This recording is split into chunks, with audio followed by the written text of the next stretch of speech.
Gaji tak besar, tapi ibu ini berjaya kumpul 50 gram emas untuk pendidikan anak. Kan simpan dalam bank. Jangan lupa follow dan save video ini untuk rujukan akan datang. Dia bukan orang kaya, seorang ibu pekerja biasa. Tapi dia ada satu misi, iaitu nak pastikan anak masuk universiti tanpa pinjam PTPTN. Setiap bulan diasingkan RM100. Bila cukup, dia beli emas melalui akaun Gap. Tak pernah gagal, konsisten simpan sikit-sikit, diam-diam. Lepas 5 tahun, dia buka balik akaun Gap. Gram dah cecah lebih 50 gram emas. Hari ini, nilai itu hampir RM25,000. Itu cukup untuk tampung yuran masuk universiti anak. Dia tak perlu pinjam, tak perlu risau kos pendidikan naik.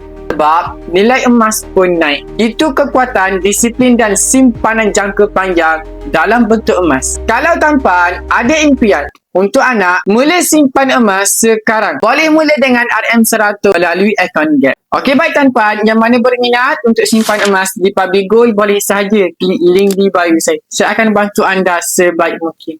Ingat, perkos yang santai tapi sampai. Jumpa anda di next video.